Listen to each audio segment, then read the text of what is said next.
Hello and welcome to the CYF Course.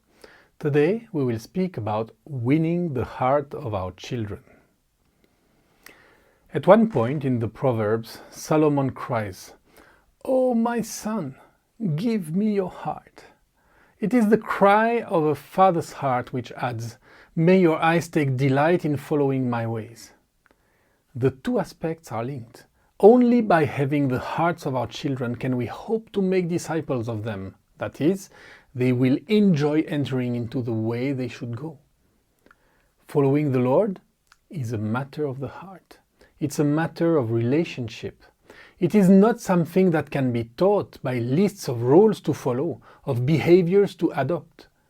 We do not train a child for the things of God the way we train a dog. I have seen too many people, after hearing a teaching about family, come up to me excited and say, "I want this. How can I experience Bible times with my children? How can we have times of worship and prayer as a family? How can I lead my kids in Christian activities?" These are good questions, but often we put the cart before the horse. I always ask these people, what is your relationship with your children? What atmosphere is there during your meals? Do the family members chat together while eating? Is there joy? Do you play together? Do you laugh together? Do you have fun being together? In short, do you know your children's hearts? And do your children know your heart? A spiritual life with highlights, activities, family commitment to God and to others can only be built on a solid foundation of relationships. Until this is established, all our spiritual activities constitute an external religiosity through which we try to disciple our children, and it may well produce death rather than life. One day, I lost my daughter's heart. As Noemi entered teenage years, she became hardened and our relationship with her became more conflicted. Oh, nothing serious, but we had lost her heart. Our dialogues were more and more in opposition, and the joy and simplicity seemed to have disappeared. One evening, Joel and I decided to confront her attitude that was spoiling the atmosphere of our meals. We summoned her into our office to talk about it, but everything went wrong, and Noemi shut down more and more. The more we tried to reach out to her, the more tense the discussion became. At one point, I burst into tears. My heart was aching from the relationship. Crying, I told her, "Noemi, this is not what I want. I'm looking for your heart, and I don't like the taste of our relationship lately. My daughter, give me your heart." Seeing her father in tears, Noemi's hardness was shaken, and her mask of opposition cracked. After a few uncertain seconds, she threw herself into my arms, also starting to cry. "Oh, Daddy, I'm so sorry. I didn't realize." One of the last passages of the Old Testament can be found in the book of Malachi and enlightens us on this heart-to-heart aspect. "Look, I'm sending you the prophet Elijah before the great and dreadful day of the Lord arrives. His preaching will turn the hearts of fathers to their children, and the hearts of children to their fathers. Otherwise, I will come and strike the land with a curse." Wow! This well-known text talks about family relationship in the last times. It describes a generational gap, parents and children who cannot understand and reach out to each other. The Apostle Paul repeats this text in 2 Timothy 3 verse 2, underlining that in the last days there will be young people who will be disobedient to their parents. Relationships within the family are one of the enemy's main targets. Malachi's text explains that this break between parents and children may even open the door to a curse over the entire nation. This passage also speaks about the heart. Parents have a heart, so do children. These hearts must return to one another. The main issue in family relationships is heart to heart. Parents, have you won your children's heart? And you children, do you know your parents' hearts? Psychologists have done studies on relationships. They explain that the most superficial level consists in talking about facts, the last soccer game, what happened at school or at work. The next dimension is giving one's opinion. It is good and healthy for our children to have an opinion. There are stages in their development, around the age of 2, then toward the end of the pre-adolescence, where the children stand out from their parents. They want to think for themselves and will often argue and oppose their father and mother. Let's not feel threatened, but let's encourage this process with all due respect to the parents. But there is an even deeper level of relationship, that of emotions. Women are generally more comfortable than men to talk at this level, but we cannot generalize about it. In our marriage, I suffered for several years from difficulties in identifying and expressing my emotions. It was therefore difficult to have a discussion at this level.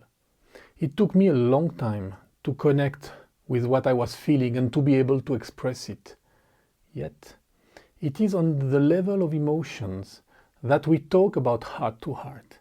It is where the discussions become the deepest. It is also where the words carry the most weight. Parents, look for your children's hearts. Don't seek it as a right, as if it were normal for them to share it with you. It is not because they are your children that they must open up to you. The first step is to gain their trust. A heart-to-heart is worked on little by little. The best way to get them to open their heart is for you to set an example by opening yours first. Ask yourself these questions. Do your children know your heart? Do they know your dreams? Do they know your longings? Do they know what makes you happy? What makes you sad? Do they know your story? Your successes? Your failures? Your fears? Of course, when children are younger, trust naturally builds up in a normal family. When children become teenagers and then young adults, the relationship must evolve to gradually become that of a counterpart. It is here that parents, knowing how to be vulnerable, open and transparent, can create channels of communication and trust that will remain strong during the teenage years. Let's not try to find out everything that is going on in the heart of our child or teenager. Some are talkative and will share everything they experience like open books, while others will be more reserved. Everyone has the right to his own secret garden. Every intimate aspect they share with us is a precious treasure that we must know how to appreciate. It is a trust they show us that we must not betray, whether by telling others what they tell us in private, by mocking them, or by disdaining what they share with us in opening their hearts. That would be the best way to lose them. Dr. V. Raymond Edman, former president, now deceased, of Wheaton College, said, "Looking back on the way I brought up my children, if I had to do it over, I'd spend more time with them in simple, non-religious activities." Closer to me, Christian and Fabienne Solbergers, a pastoral couple from a Mennonite church in Switzerland, recalled their beginning in ministry. They attended a week-long retreat for pastoral couples in Venice, Italy, along with a dozen other couples far more experienced than them. Wanting to receive the maximum, Christian and Fabienne approached each of them with this question: if you could start your ministry again today, what would you do differently? Unanimously, they all said, some with great emotion, we would spend much more time with our children as a family.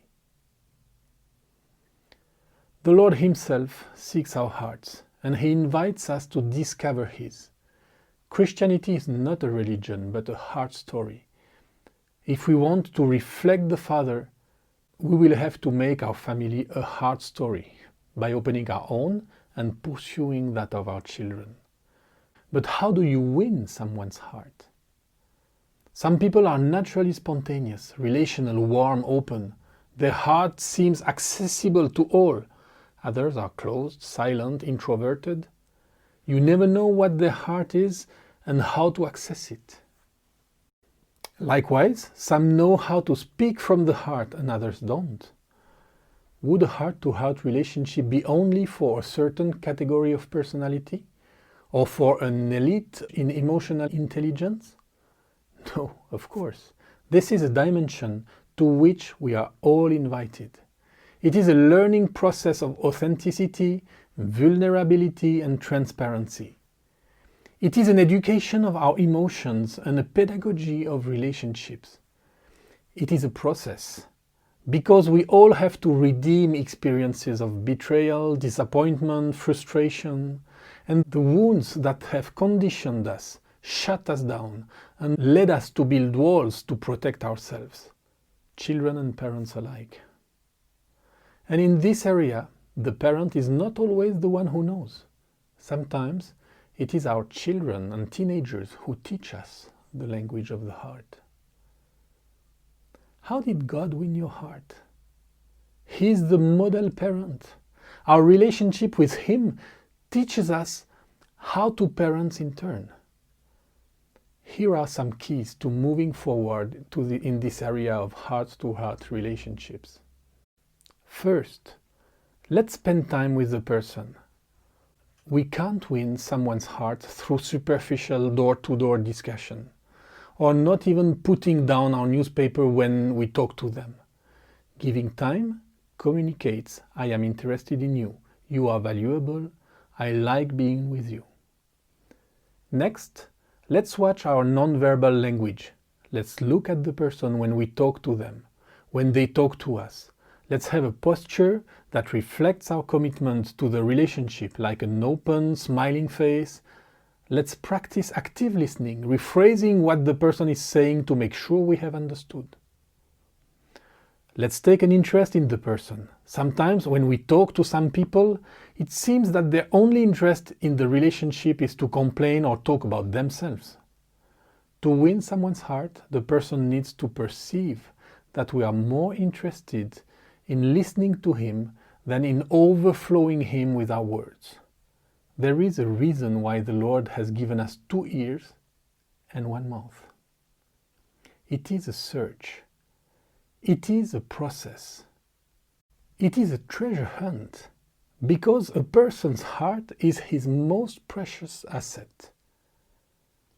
Proverbs remind us, guard your heart above all else, for it determines the course of your life. To have access to a person's heart is the culmination of a path of trust.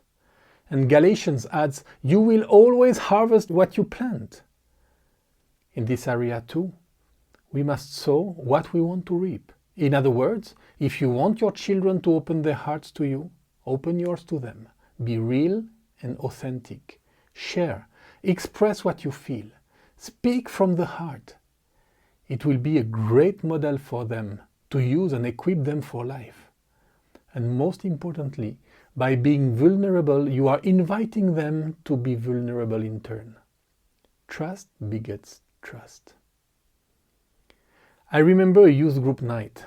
2 other leaders and I had been invited to join their team of advisors, and they invited all 3 of us to an evening of introducing ourselves to the whole group. The other 2 went first, explaining their lives, their experience, and telling some impressive testimonies that commanded respect. I prayed in my heart, Lord, what can I tell these young people? Be real, he replied. Share with them your weaknesses and struggle. When my turn came, I was a bit embarrassed, so I stepped forward. My name is Giseler. I briefly explained my journey. Then I told them, at the moment, I am living in a desert season. I'm not motivated to read my Bible, and I find it difficult to pray. This afternoon I had a conflict with my wife, and I haven't spoken to her since. I realize this is not healthy. I will do it when I get home. These days I'm fighting pornography and I need your prayers. I described some of the other struggles I was fighting, and then I concluded, but I know that God loves me, trusts me, and continues to believe in me. I am His beloved Son, and He is proud of me, and He will help me grow in these different areas. At the end of the meeting, to my great surprise, most of the young people approached me to open their hearts. Actually, there's nothing surprising about that. We reap what we sow. The Apostle Paul himself wrote, "So now I am glad to boast about my weaknesses, so that the power of Christ can work through me." It is in vulnerability that we disciple people.